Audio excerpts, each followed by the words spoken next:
నమస్కారం, G news కి స్వాగతం. నేను మీ సంతోష్. ఈరోజు వార్తల్లోని విశేషాలు.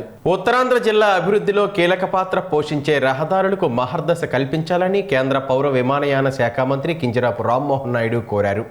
ఈ మేరకు కేంద్ర రోడ్డు రవాణా శాఖ మంత్రి నితిన్ గడ్కరీని ఢిల్లీలో కలుసుకుని వినతి పత్రం అందజేసి వాటి ప్రాధాన్యతపై చర్చించారు. జిల్లా మీదుగా విస్తరించి ఉన్న జాతీయ రహదారి 16ను నరసనపేట ఇచ్చాపురం మధ్య 6 లైన్కు విస్తరించాల్సిన ప్రాధాన్యతను వివరించారు. భోగాపురం ఎయిర్పోర్ట్ నుంచి విశాఖపట్నం మధ్య రహదారికి అనుబంధంగా అప్రోచ్ రోడ్డు నిర్మించాలని చెప్పారు. దీని కారణంగా విశాఖ ఎయిర్పోర్టుకు సైతం సులభంగా చేరుకోవచ్చని తెలిపారు. తద్వారా రాష్ట్ర పురోగతిలో భాగమయ్యే అవకాశం కల్పించాలన్నారు. కళింగపట్నం శ్రీకాకుళం పార్వతీపురం మధ్య ఉన్న సిఎస్పి రోడ్డును జాతీయ రహదారిగా అప్గ్రేడ్ చేయాలని కేంద్ర మంత్రి రామ్మోహన్ నాయుడు విన్నవించారు. దీని ద్వారా ఒడిశాలోని రాయగడ, ఛత్తీస్గఢ్ రాజధాని రాయ్పూర్తో అనుసంధానం పెరుగుతుందని పేర్కొన్నారు. అలికాం బత్తిల్ రోడ్డు విస్తరణతో ఒడిశాలోని పర్లాకిబిడిని కలపవచ్చని గుర్తు చేశారు. అలాగే డిపిఎన్ రోడ్డును విస్తరించడం ద్వారా నరసనపేట, నౌపాడ, మూలపేట పోర్టు, మొలియాపిట్టి మార్గంలో కీలక పురోగతి సాధించవచ్చని వివరించారు. దీని ద్వారా దాదాపు 1,00,000 మందికి పైగా ప్రజలు, రైతులకు మేలు చేకూర్చవచ్చని తెలిపారు. జిల్లా ప్రజలకు మెరుగైన మౌలిక సదుపాయాలు కల్పించడం ప్రాధాన్యతగా భావిస్తానని, రోడ్ల విస్తరణతో ఉత్తరాంధ్ర జిల్లా సమగ్ర అభివృద్ధికి సహకారం అందించాలని కోరారు. దీనిపై నితిన్ గడ్కరీ సానుకూలంగా స్పందించినట్లు రామ్మోహన్ నాయుడు కార్యాలయం వెల్లడించింది. గుంతలు లేని రోడ్ల నిర్మాణమే లక్ష్యమని శ్రీకాకుళం ఎమ్మెల్యే గొండు శంకర్ అన్నారు. నగరంలోని బలగ రోడ్లో ఉన్న 4 డివిజన్ల పరిధిలో రోడ్లపై పడిన గుంతలను ఎమ్మెల్యే గొండు శంకర్ శుక్రవారం మరమ్మతులు చేయించారు. ఈ సందర్భంగా శంకర్ మాట్లాడుతూ రోడ్లపై ఉన్న గుంతల కారణంగా అనేక ప్రమాదాలు జరుగుతున్నాయని చెప్పారు. మౌలిక సదుపాయాల కల్పనలో భాగంగా రోడ్లు, కాలువలకు మరమ్మతులు చేపడుతున్నట్లు వివరించారు. ప్రాధాన్యత క్రమంలో నగర వ్యాప్తంగా అన్ని రోడ్లను నిర్మాణం చేపడతామని చెప్పారు. ఎన్నికల సమయంలో ఇచ్చిన హామీల మేరకు ప్రజల సమస్యలను పూర్తి స్థాయిలో పరిష్కరిస్తామని అన్నారు. ఈ కార్యక్రమంలో 4 వార్డుల ఇన్ఛార్జీలు, టీడీపీ నాయకులు, కార్యకర్తలు, ప్రజలు పెద్ద ఎత్తున పాల్గొన్నారు. ముఖ్యమంత్రి వర్యులు శ్రీ నారా చంద్రబాబు నాయుడు గారు ఇచ్చిన ఆదేశాల మేరకు ఏదైతే గత 5 సంవత్సరాలుగా పూర్తిగా రోడ్లని నిర్వీర్యం చేసి కనీసం పట్టించుకోకుండా గోతులమయం చేసి ఇవి ఎక్కడికక్కడే యాక్సిడెంట్లు, ఎంతోమంది ప్రాణాలు పోయిన పరిస్థితి. వీటికి టాప్ ప్రయారిటీ ఇస్తూ ఎన్డీఏ ప్రభుత్వంలో గౌరవ ముఖ్యమంత్రి వర్యులు దాదాపు 820 కోట్లు విడుదల చేయడం జరిగింది రాష్ట్రం మొత్తం మీద. ఇప్పుడు పట్టణంలో కూడా ఏదైతే ఈ మొత్తం పాట్ హోల్స్ ఉన్నాయో అవన్నీ కూడా డిసెంబర్ లోపు చేయమని కూడా మాకు ఆదేశాలు రావడం జరిగింది. తప్పకుండా చేస్తాం. ఇంకా ఏమైనా ఉండిపోయినా ఇక్కడ కమిషనర్ గారికి ఆఫీస్కి తెలియజేస్తే అవి కూడా ఎక్కడ లేకుండా క్లియర్ చేస్తామని సందర్భం తెలియజేసుకుంటూ ఈరోజు ఈ కార్యక్రమానికి కమిషనర్ గారు, అలాగే ఎంఈఓ మున్సిపల్ ఇంజనీరింగ్ ఆఫీసర్ గారు, అలాగే ఎంహెచ్ఓ గారు, అలాగే ఇక్కడ నగర టీడీపీ పట్టణ అధ్యక్షులు గారు వెంకటేష్ గారు, అలాగే ప్రధాన కార్యదర్శి నాగభూషణం గారు, అలాగే ఇక్కడ డివిజన్ ఇన్ఛార్జెస్ రెడ్డి శంకర్ గారు, అలాగే నా బుజ్జి గారు, పాపారావు గారు అందరూ కూడా రావడం జరిగింది. అలాగే జనసేన, బీజేపీ నాయకులు రావడం జరిగింది. జనసేన, బీజేపీ, తెలుగుదేశం పార్టీ నాయకులు అందరూ కూడా రావడం జరిగింది. గణేష్ గారు అందరికి కూడా నేను పేరున హృదయపూర్వక నమస్కారాలు. రాష్ట్ర ప్రభుత్వం అత్యంత ప్రతిష్టాత్మకంగా అమలు చేస్తున్న ఎన్టీఆర్ భరోసా పథకం పింఛన్లు ఈ నెల 30న శ్రీకాకుళం జిల్లాలో పంపిణీ చేస్తామని జిల్లా గ్రామీణాభివృద్ధి శాఖ పథక సంచాలకులు పి కిరణ్ కుమార్ చెప్పారు. గురువారం శ్రీకాకుళంలో మీడియాతో మాట్లాడుతూ డిసెంబర్ 1వ తేదీ ఆదివారం కావడంతో ముందస్తుగా పింఛన్లు పంపిణీ చేస్తున్నామని, దీనికి సంబంధించిన ముందస్తు ఏర్పాట్లు పూర్తి చేశామని చెప్పారు. శ్రీకాకుళం జిల్లాలో వివిధ రకాలకు చెందిన 3,18,000 మంది పింఛన్లు ఉన్నాయని, వీరికి సుమారు 130 కోట్ల రూపాయలు అందజేస్తామని అన్నారు. పింఛన్లు పంపిణీకి సుమారు 6,000 మంది సిబ్బంది పాల్గొంటారని తెలిపారు. పింఛన్దారు మరణిస్తే భార్యకు 2వ నెల నుండి అందజేస్తామని చెప్పారు. కొత్తగా పింఛన్లు మంజూరు కాలేదని, ప్రభుత్వం కొత్త పింఛన్లు మంజూరు చేసిన వెంటనే సచివాలయాల్లో దరఖాస్తు చేసుకోవాలని, కొత్త పింఛన్లు మంజూరు చేసే అధికారం మండల అభివృద్ధి అధికారులదేనని ఆయన స్పష్టం చేశారు. మన రాష్ట్ర ప్రభుత్వం, ముఖ్యంగా గౌరవ ముఖ్యమంత్రి గారు చంద్రబాబు నాయుడు గారు వచ్చినాక పెన్షన్లు ఎక్కువ మొత్తంలో పెంచిన తర్వాత ఈ యొక్క పెన్షన్ కార్యక్రమాన్ని మనం పంపిణీ చేస్తున్నాము. అయితే మన జిల్లాలో చూస్తే కనుక 3,13,255 పెన్షన్లు పంపిణీ చేస్తున్నాము. అలాగే దీనికి గాను మనం ఇంచుమించుగా 6,155 మంది సిబ్బందితో పాటు 12,160 క్లస్టర్గా చేసి అతి తక్కువ టైంలోనే ఎక్కువ శాతం పంపిణీ చేయడానికి మనం ప్రయత్నం చేస్తున్నాము. గడిచిన 4 నెలలు కూడా మనం అధిక శాతం పెన్షన్ తక్కువ కాలంలో పంపిణీ చేసిన జిల్లాగా నిలబడింది. దీనికి అంతటికీ కారణం గౌరవ జిల్లా కలెక్టర్ గారు, జిల్లా యంత్రాంగము మరియు జిల్లా మండల స్థాయి అధికారులైన ఎంపీడీఓలు, ఎంఆర్ఓలు ఇవందరూ కూడా చేస్తున్నాము. ముఖ్యంగా గౌరవ కలెక్టర్ గారి సూచనల మేరకు జిల్లాలో డిఆర్డీ ఆఫీస్లో ప్రతి మండలానికి ఒక జిల్లా ఆఫీసర్ని అటాచ్ చేస్తూ అక్కడ స్వయంగా ఓవర్ ది ఫోన్ పర్యవేక్షణ చేస్తున్నారు.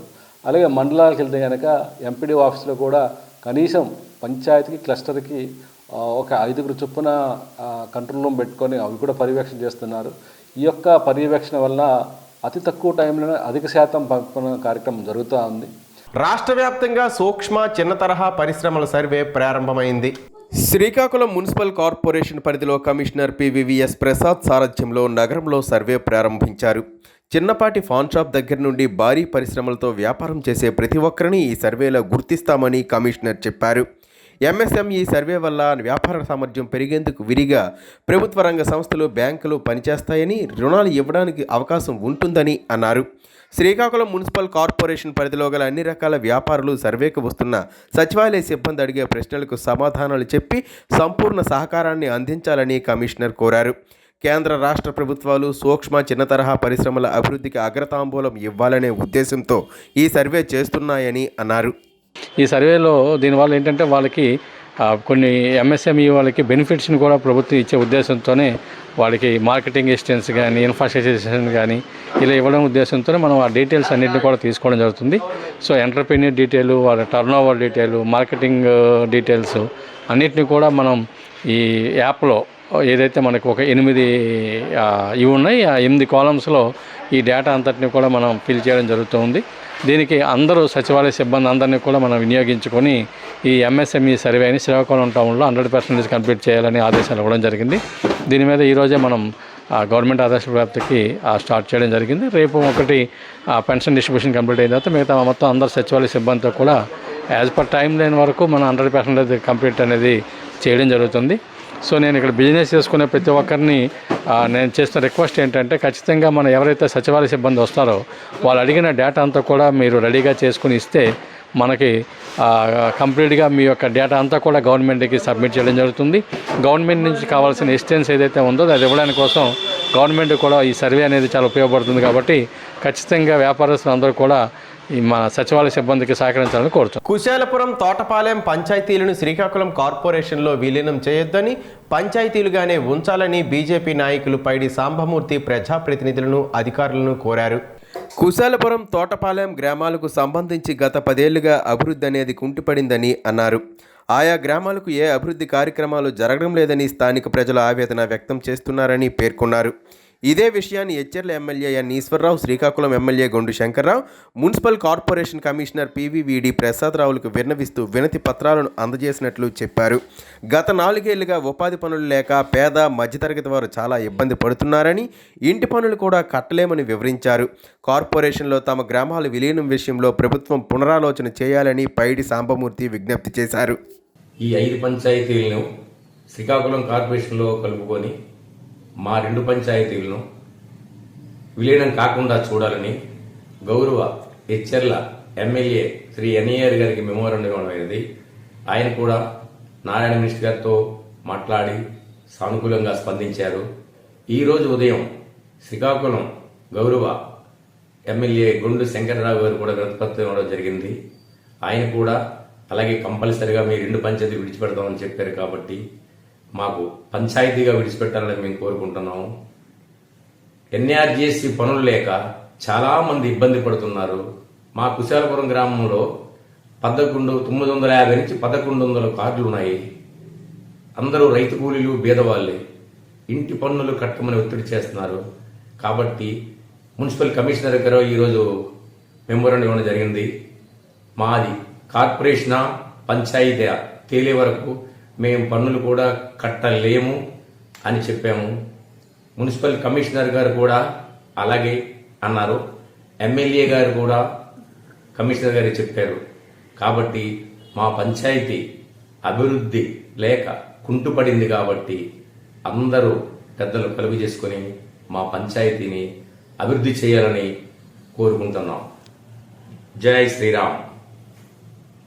శ్రీకాకుళం స్థానిక ఆర్ఎండ్బి భవనం ఎదురుగా ఉన్న శాంతా కళ్యాణ అనురాగ్ నిలయంలో ఉన్న వయోవృద్ధులు చిన్నారుల కోసం 3 చక్రాల కుర్చీని విశాఖపట్నానికి చెందిన రాబిన్హుడ్ ఆర్మీ సంస్థ అధ్యక్షురాలు మాడుగుల రేణుక హరికృష్ణలు అందించారు.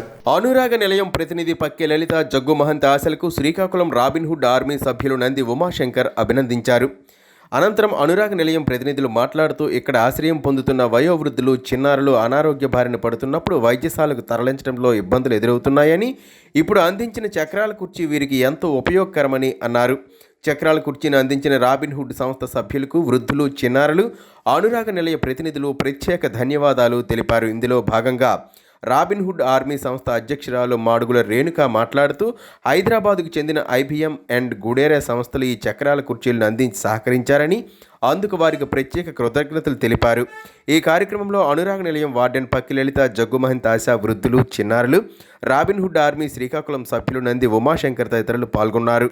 ప్రజల ఆశలు ఆశయాలకు అనుగుణంగా పాలన అందించే ప్రజాప్రభుత్వం కూటమి ప్రభుత్వమని ముఖ్యమంత్రి నారా చంద్రబాబు నాయుడని ఒకరోజు ముందే ఎన్టీఆర్ భరోసా పెన్షన్ లబ్ధిదారులకు పంపిణీ చేయడం జరుగుతోందని శ్రీకాకుళం నగర తెలుగుదేశం పార్టీ అధ్యక్షులు మాధారపు వెంకటేష్ తెలిపారు.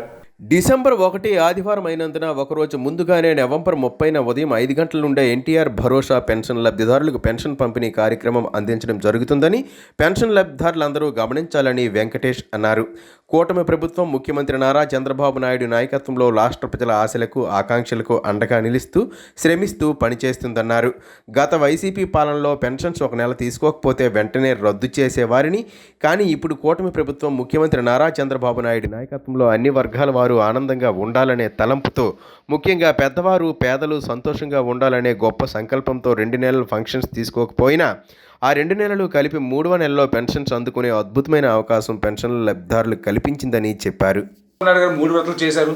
ఈ రాష్ట్రాన్ని ఆయన ఎంతో అనుభవంతో అన్ని విధాల అన్ని వర్గాల వారిని అభివృద్ధి చేశారు, సంక్షేమం అందించారు. తెలుగుదేశం పార్టీ వ్యవస్థాపక అధ్యక్షులు అన్నా నందమూరి తారక రామారావు గారి ఆశయాలు ఏవైతే ఉన్నాయో వాటికి అనుగుణంగా అదే స్ఫూర్తితో చంద్రబాబు నాయుడు గారు పనిచేశారు. అదే నమ్మకంతో జనసేన అధినేత పవన్ కళ్యాణ్ గారు కానీ, బీజేపీ నరేంద్ర మోదీ గారు కానీ, చంద్రబాబు నాయుడు గారు అయితేనే ఈ రాష్ట్రంలో మళ్ళీ ప్రజలు బాగుంటారు, రాష్ట్రం అభివృద్ధి. జిల్లా కేంద్రంలో బాకర్సాయిపేట రామలక్ష్మణ్ జంక్షన్ వద్ద ఉన్న శ్రీ దుర్గా మహాలక్ష్మి అమ్మవారి దేవాలయంలో డిసెంబర్ 1వ తేదీన అన్నాభిషేకం మహోత్సవం నిర్వహిస్తున్నట్లు ఆలయ ప్రధాన అర్చకులు తెన్నేటి సునీల్ శర్మ తెలిపారు. ప్రతి ఏడాది కార్తీక బహుళ అమావాస్య రోజున శ్రీ దుర్గా మహాలక్ష్మి అమ్మవారికి అన్నాభిషేక మహోత్సవం గత కొన్నేళ్లుగా నిర్వహిస్తూ వస్తున్నట్లు వెల్లడించారు. ఈ మహోత్సవాన్ని ఉదయం 9 గంటల నుండి సాంప్రదాయబద్ధంగా నిర్వహించనున్నామని అన్నారు. ఆ రోజున సుమారు 35 బస్తాల బియ్యాన్ని అన్నంగా వండి భక్తుల చేతుల మీదుగా అమ్మవారికి అభిషేకం జరుపుతుందని ఆయన వివరించారు. ఈ పూజా కార్యక్రమంలో పాల్గొనడం వల్ల వారి కుటుంబాలు తరతరాలు అన్న వస్త్రాలకు లోటు లేకుండా సుఖ సంతోషాలతో జీవిస్తారని సునీల్ శర్మ ఆ ప్రకటనలో తెలిపారు. ఎస్సీ ఎస్టీ వర్గాల రిజర్వేషన్స్ విషయంలో సుప్రీంకోర్టు ఇచ్చిన తీర్పు వల్ల సమాజంలో అశాంతి అభద్రత రాజ్యమేలుతుందని, వెంటనే ఈ తీర్పును రద్దు చేయాలని రాష్ట్రపతి ఈ విషయంలో జోక్యం చేసుకోవాలని కోరుతూ శుక్రవారం శ్రీకాకుళం నగరంలో రాష్ట్ర మాలల ఐక్యవేదిక ఆధ్వర్యంలో పెద్ద ఎత్తున నిరసన ర్యాలీ నిర్వహించారు. ఈ సందర్భంగా రాష్ట్ర మాల మహానాడు అధ్యక్షుడు తిరుపతిరావు మాట్లాడుతూ దళితుల అభ్యున్నతి కోసం బాటలు వేయవలసిన ప్రభుత్వాలు దళితుల ఐక్యతను దెబ్బతీస్తున్నాయని అన్నారు. దేశంలో అత్యున్నత న్యాయస్థానం సుప్రీంకోర్టు ఇచ్చిన తీర్పుపై రాష్ట్రపతి జోక్యం చేసుకుని వర్గీకరణ విషయంలో పాత విధానాన్ని కొనసాగించాలని డిమాండ్ చేశారు. అఖిల భారత దళిత హక్కుల పోరాట సమితి ప్రతినిధి డాక్టర్ కంట వేణు మాట్లాడుతూ రాష్ట్ర ప్రభుత్వాల పాలనలో కేంద్రం జోక్యం చేసుకుంటే ఇట్లాంటి తప్పులు జరుగుతాయని, ఎస్సీ ఎస్టీ వర్గాల రిజర్వేషన్స్ నిర్ణయం రాష్ట్రాలకు ఇవ్వాలని కోరారు. ఇప్పటికైనా సుప్రీంకోర్టు ఇచ్చిన తీర్పుపై రాష్ట్రపతి జోక్యం చేసుకుని తీర్పును పెండింగ్లో పెట్టాలని డిమాండ్ చేశారు. ఈ సందర్భంగా వర్గీకరణ వద్దు, ఐక్యత ముద్దు అంటూ నినాదాలు చేశారు. శ్రీకాకుళం నగరం కిటకిటలాడుతోందని, ముందుగా నగరంలో ఎన్టీఆర్ మున్సిపల్ గ్రౌండ్ నుండి పాత బస్టాండ్ మీదుగా జిల్లా పరిషత్ దాటుతూ కలెక్టరేట్ వరకు ర్యాలీ సాగింది. రాష్ట్ర నలుమూలల నుంచి మాల మహానాడు ప్రతినిధులు హాజరయ్యారు. శ్రీకాకుళం తరహాలో రాష్ట్రంలో అన్ని జిల్లా కేంద్రాల్లో ఎస్సీ ఎస్టీ వర్గీకరణకు వ్యతిరేకంగా సభలు, సమావేశాలు, సదస్సులు, ర్యాలీలు నిర్వహిస్తామని నేతలు చెప్పారు. శ్రీకాకుళం జిల్లా ఎస్సీ ఎస్టీ వర్గీకరణ రిజర్వేషన్ల వర్గీకరణ వ్యతిరేక పోరాట సమితి ఆధ్వర్యంలో భారీ ర్యాలీ మరియు బహిరంగ సభను నిర్వహించుకుంటున్నాం. ఈ కార్యక్రమానికి ఉమ్మడి శ్రీకాకుళం జిల్లా నలుమూలల నుండి కూడా మా యొక్క అంబేద్కర్ వాదులు అందరూ కూడా హాజరయ్యారు. వారందరికీ కూడా హృదయపూర్వకమైన జై భీములు. మిత్రులారా, ఇటీవల కాలంలో భారతదేశ సర్వోన్నత న్యాయస్థానం అయినటువంటి సుప్రీంకోర్టు ఎస్సీ ఎస్టీ రిజర్వేషన్లను ఆయా రాష్ట్ర ప్రభుత్వాలు వర్గీకరించుకోవచ్చు అనేటువంటి ఒక మనువాద భారత రాజ్యాంగ స్ఫూర్తికి విరుద్ధమైనటువంటి తీర్పుని రాజ్యాంగ ధర్మాసనం ఇవ్వడం జరిగింది. ఈ తీర్పు ఏదైతే ఉందో ఈ తీర్పుని భారతదేశంలో ఉన్నటువంటి 45 కోట్ల మంది ఎస్సీ ఎస్టీలు కూడా తీవ్రంగా వ్యతిరేకిస్తున్నారు, నిరసిస్తున్నారు. ఆ క్రమంలో భాగంగానే మేము కూడా ఈరోజు శ్రీకాకుళం జిల్లాలో ఉమ్మడి శ్రీకాకుళం జిల్లా ఎస్సీ ఎస్టీ వర్గీకరణ వ్యతిరేక పోరాట సమితి ఆధ్వర్యంలో మేము ఈ యొక్క భారీ ర్యాలీ మరియు బహిరంగ సభను నిర్వహించుకోవడం జరుగుతుంది. మరి ఇప్పటికైనా గౌరవ పార్లమెంట్లో చట్టం చేసేంత వరకు సుప్రీంకోర్టు ఏదైతే ఎస్సీ ఎస్టీ రిజర్వేషన్లను వర్గీకరించుకోవచ్చు అనేటువంటి తీర్పు ఇచ్చిందో ఆ తీర్పుని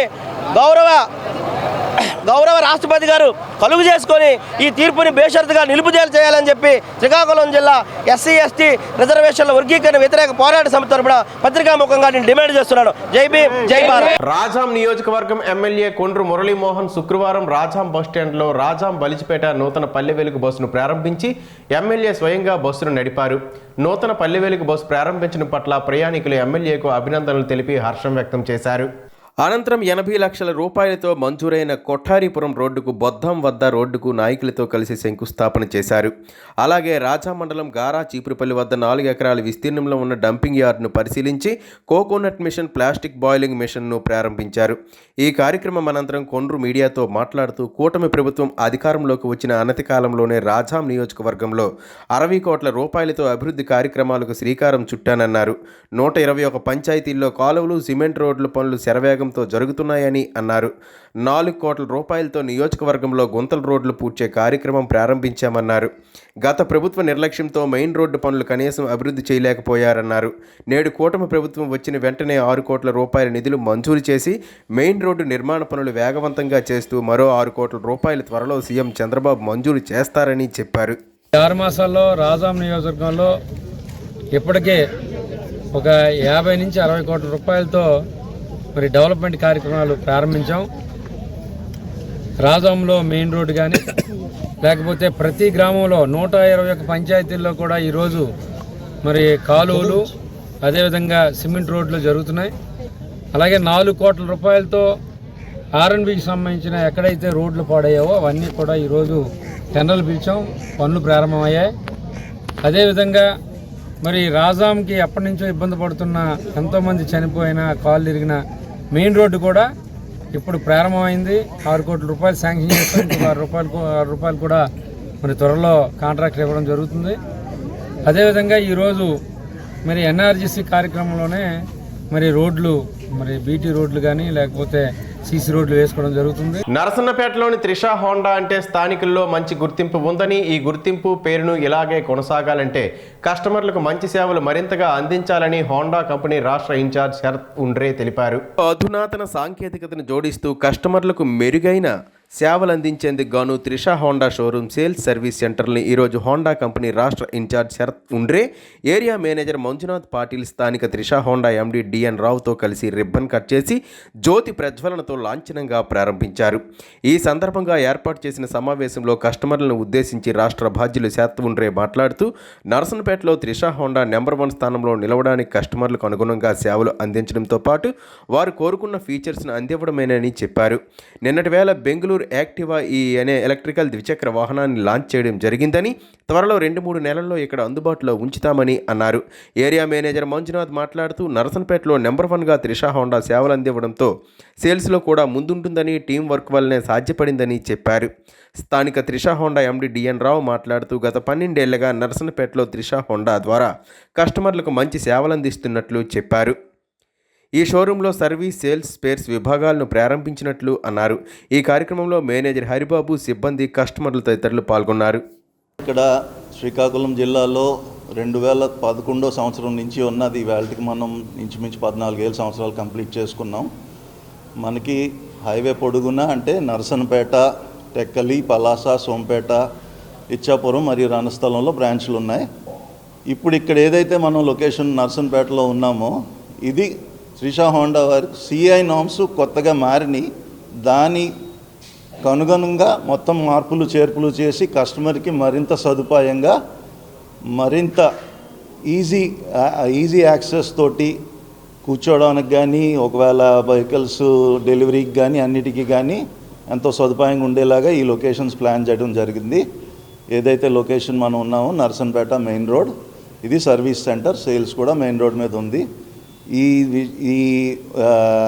ఈ సంబరానికి విచ్చేసిన మా స్టాఫ్ అందరికీ, మా ఫైనాన్స్ మిత్రులకి, మా పాత్రికేయ మిత్రులకి, అన్నింటికంటే ఎక్కువగా మా శరదుండే సాన్ మరియు మా మంజునాథ్ సాన్కి ఎంతో ధన్యవాదాలతో ఈ వార్తలు ఇంతటితో సమాప్తం. మళ్ళీ తర్వాత బులెటిన్లో కలుసుకుందాం. నమస్కారం.